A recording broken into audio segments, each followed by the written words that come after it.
Sí, bueno, la verdad que ha sorprendido creo que a todos, porque digamos que los números de la macro no aventuraban todo esto que estamos viviendo, si bien había factores internacionales que Es que la culpa es de Trump. Bueno, Trump, digamos, con todas sus cuestiones, ¿no? Pero bueno, más allá culpa de es eso, de Trump que la economía de Estados Unidos no para de crecer y no para de bajar el desempleo en Estados Unidos. tan bajo, Claro. de repente el empresariado ha respondido a la política económica de Trump, ¿no? Claro. Que eso es una cuestión que también para analizar, digamos, aparte.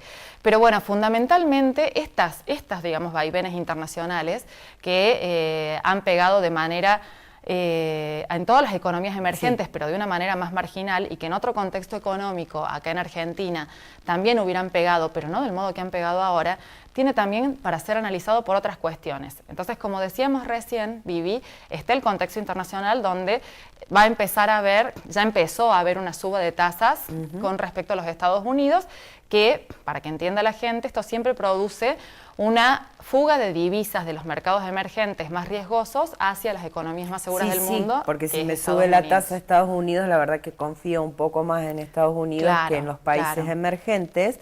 Entonces, bueno, a lo mejor gano un poquito menos, pero sé que me va a dar una mayor rentabilidad y es un mercado más seguro. Sí. Esto es lo que se denomina la aversión al riesgo. Pero esto pasó y devaluó, digamos, el dólar, se fortaleció el dólar en todas las economías y en el mundo en general. En Argentina particularmente le pegó más fuerte. Pero hay a su vez, hay otras dos cuestiones para analizar con respecto a lo que sucedió, ¿no? Una tiene que ver con los errores internos y cuestiones internas también, ¿no? Podemos decir que, ya lo hemos hablado en tu anterior programa, Vivi, que lo del 28 de diciembre fue una situación en la cual generó mucha incertidumbre. A partir de ahí empezó a haber una política monetaria muy errática y cambiaria también. Después empezó a entrar en vigencia un impuesto que no es un impuesto a la renta financiera, sino que es un impuesto a las LEVAX y a los bonos, pero que a los mercados externos, al inversor extranjero, esto también hizo que en la primera semana que se desató esto, los inversores extranjeros, los grandes grupos, JP Morgan y demás, cambiaron sus posiciones en dólares, en LEVAX, perdón, y se fueron al dólar. Todo esto generó una corrida que ya se sabía para el 2 de mayo que iba a haber o como un gran efecto contagio y pánico. En realidad iba a haber un gran efecto especulación y también iba a haber un gran efecto pánico. Dos efectos que salen que juntos naturalmente cuando pasan estas cosas, ¿no? Pero a su vez también hay que ir un poquito más allá para analizar por qué se generó todo este efecto pánico y especulación.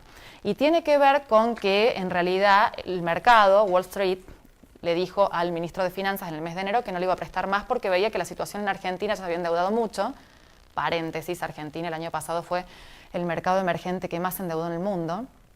Entonces, en esta situación, los empezaban a ver de que no sabían si ellos iban a poder cobrar sus intereses, producto de que veían que el gradualismo era muy gradual.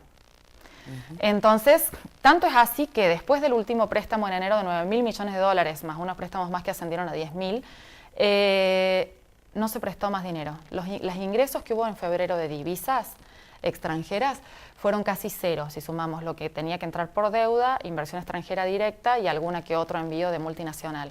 Entonces pasamos de ¿Cuántos se fueron?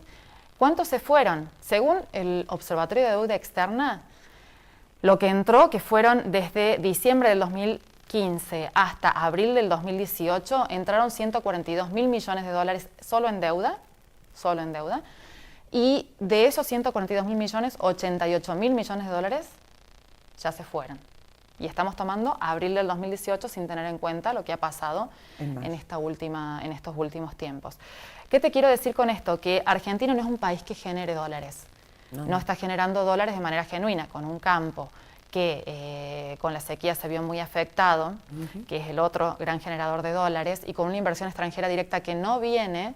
De hecho, en el último balance cambiario del Banco Central 2017, salta a la luz las inversiones que hay, que son las inversiones financieras, que fueron 6 veces más que las extranjeras directas. Y son estas las primero en irse y las que desestabilizan el tipo de cambio y todo lo demás. Y está mal en asustarse con eso, está mal porque lo sabemos y porque ya lo hemos vivido como país. Digo, no, Vivi, las personas mayores de 50 años ya han vivido por lo menos 5 crisis de estas y la verdad que ya queda instalado en el inconsciente colectivo. Pero por supuesto, y salen a decirle a la gente que no compre dólares. Bueno, en esta razón la gente... ¿Qué dice? ¿No? Me pongo en el lugar del ciudadano común y corriente. Yo cuando dejé la plata en el banco me la enganchó el corralito, cuando las personas que ya lo sabían ya la habían sacado antes. Empieza a jugar un poco esto del sálvese quien pueda, ¿no? El efecto pánico no es otra cosa que eso, y es el efecto manada que no solamente pasa aquí en Argentina, pasa cuando hay crisis de bolsa como la del 30, como la del 2008 financiera y demás. Por supuesto. Pero bueno, toda esta situación, Vivi, llevó a que en definitiva, primero el gobierno subestimó esta corrida. Y en segundo lugar, el tema que, bueno, cuando se dieron cuenta de que esta situación estaba pasando, ahí salieron a aplicar una fuerte política, que fue el discurso del ministro Duhovne el viernes pasado, una fuerte política fiscal contractiva y una fuerte política monetaria contractiva. Es decir, que por un lado dijeron, ¿qué vamos a hacer? Vamos a disminuir el gasto, que era de 3,2% para fin de año a 2,7%, producto de que justamente Wall Street le está pidiendo que ajuste el gradualismo, un mayor ajuste. 30.000 millones en obra pública, que ya vamos a analizar cómo eso se va a trasladar al resto de la economía. Y después tenemos la política fiscal, la política monetaria contractiva, en la cual se aumentó la tasa de interés a un 40%, tremenda tasa de interés. ¿Por qué? Porque la gente cuando escucha una tasa de interés del 40%, no es consciente de lo que la perjudica esa tasa, porque esa tasa es para aquel que paga la tarjeta de crédito en el mínimo, que tiene un crédito con tasa variable, que la gente no... O el crédito UVA. O el crédito UVA. ¿No? Porque en realidad esta tasa de interés... A esta altura ya son sandías las uvas, te digo, porque crecen tanto que... Sí, es difícil, sobre todo en una economía en donde se ató tanto inflación, con la idea de que esa inflación disminuya, que claramente no está haciendo. No.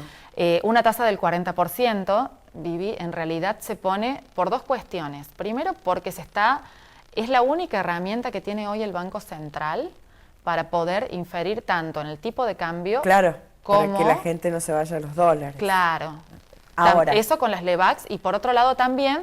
Porque para contener la inflación, porque con esa tasa de interés chupa los pesos que hay en la calle. Pero una tasa de interés de 40% te está diciendo dos cosas. Pan para hoy, hambre para mañana. Te está diciendo dos cosas. Che, tengo una tremenda fuga de divisas que la estoy reconociendo. Y por otro lado, si pongo una inflación de el 40 es porque estoy estimando una inflación que ya hay distintas consultoras que dicen que va a ir entre el 24 y el 30 la inflación de este año. Ahora, si tuvieran que levantar todas las LEVAC, ¿qué pasa? Porque ¿cuánto hay en LEVAC? Bueno, acá tenemos una situación, vos nombraste una situación puntual, que es clave. ¿Por qué es clave?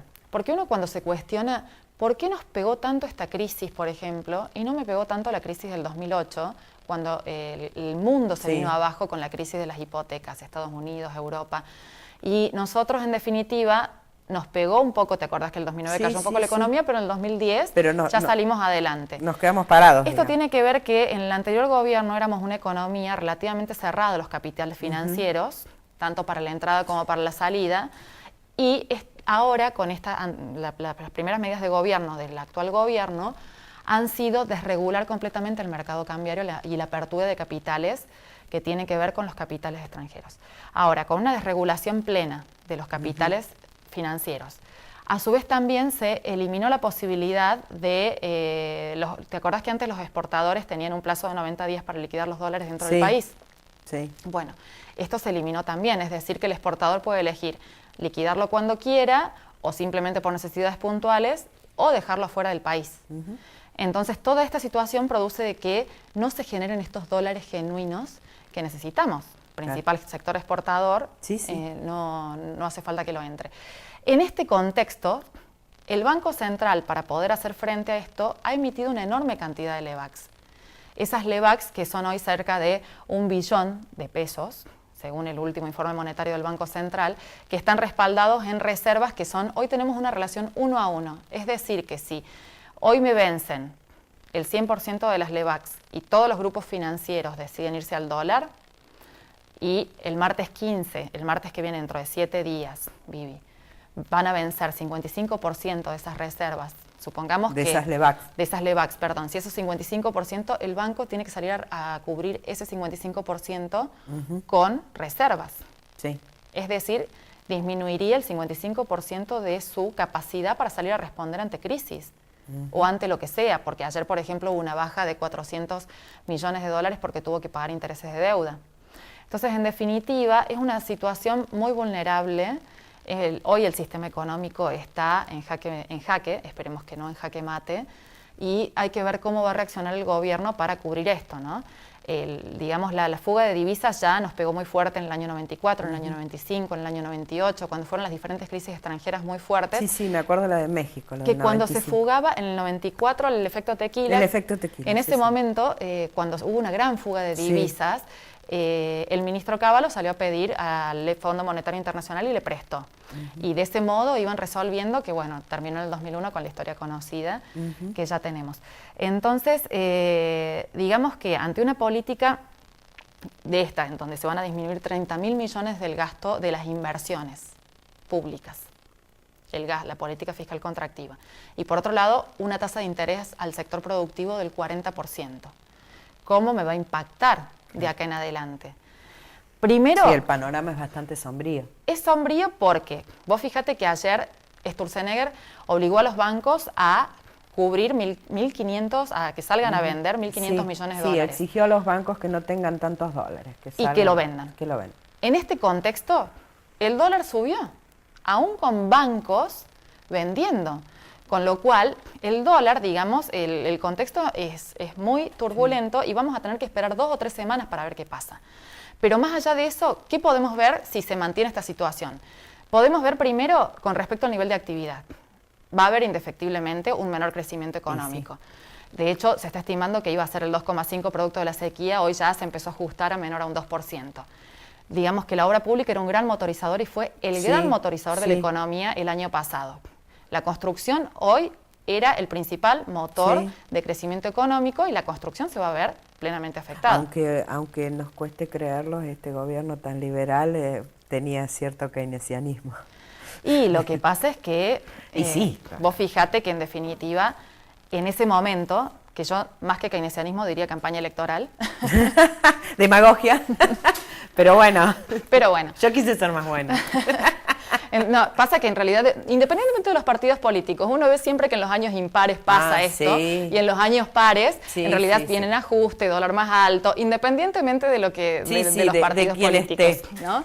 Pero bueno, más allá de eso tenemos la actividad que por el tema del gasto se va a ver afectada, pero también por el tema de la tasa de interés, porque en definitiva, como vos decías bien recién, Vivi, una tasa de interés del 40% impacta increíblemente en lo que es la inversión productiva, la economía real. Totalmente. Y la economía real es el cuerpo, la economía financiera es la sombra, diría Frigerio, anterior ministro de Economía, tío del actual Frigerio, que fue ministro desarrollista de Economía.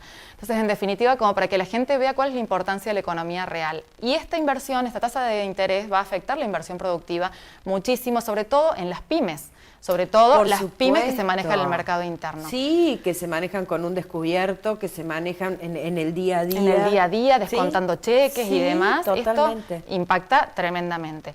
Y por otro lado, tenemos el tema de un dólar que ha subido mucho y que me va a impactar indefectiblemente en la tasa de inflación. Pero es que aparte me impacta sí o sí porque yo también desregulé el mercado de las naftas. Por ejemplo. Entonces hoy la nafta depende del precio del crudo, que subió internacionalmente. Ayer superó los $76. Y depende del precio del dólar.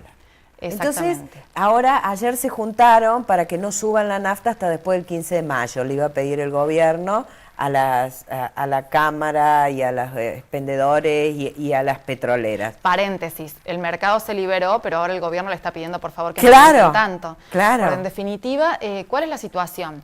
En realidad, las petroleras hoy, digamos, en la ecuación polinómica de ellos, impacta el precio internacional del petróleo que viene subiendo, el precio del dólar, que se ha disparado, y el precio del biodiesel, que también ha aumentado. Y el precio del biodiesel, sí, señora. En el día de hoy, en las reuniones que tenían, digamos, iban a discutir entre el 10 y el 20% de aumento, con lo cual es probable que ese aumento de la nafta les den ese aumento, pero en cuotas, no que lo apliquen el primero va a ser, creo que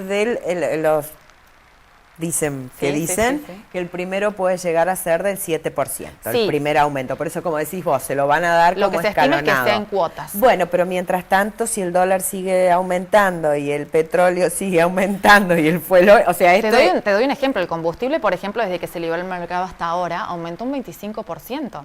Estos son, según la base de datos del Ministerio de Energía de la Nación. Mira, cuando en todo el 2017 había aumentado, en 6 meses, desde que se liberó, aumentó un 25%. Cuando en todo el 2017 había aumentado un 24%. el 14 de marzo del 2015, el 14 de febrero del 2015, saqué el auto de la concesionaria. La concesionaria me regaló llenarme el tanque. Es un auto chico pero con tanque grande. 53 litros tiene el tanque, 50 litros. 680 pesos. Ayer llené el tanque. 1.320 pesos. Nafta super, nada de power. Más del doble. Los 680 eran de power. Claro. Porque como me lo llenó el tanque la concesionaria. Y este aumento, vos fíjate, Vivi, que este aumento del precio del combustible que vos decís, ¿en dónde te impacta? En el bolsillo. Pero por supuesto. Termina deteriorando tu poder adquisitivo. Y a su vez también tenemos toda la economía atada a inflación, como los créditos UVA. No, pero aparte ¿No? el tema del combustible, no utilizando la red de trenes, que bueno, eso es otro tema que ya lo venimos hablando desde hace años te impacta en el precio del agua mineral, del litro de leche. Claro, y claro. todo. En realidad tenemos un 30% de la estructura productiva de la Argentina atada al dólar, ¿no? En algunos sectores más, en otros menos. Claro. Por ejemplo, el sector automotriz es el 70%. Entonces, esta situación, por eso hay, digamos, yo escucho por ahí economistas que dicen que esto no se va a trasladar a precios. La verdad que eso es indefectible. El efecto pass-through está estudiado ampliamente en la Argentina y eso se termina trasladando a precios. Sí o sí, sobre todo el otro día me hablaba un empresario pyme y me decía, ¿qué precio pongo? No sé qué precio poner.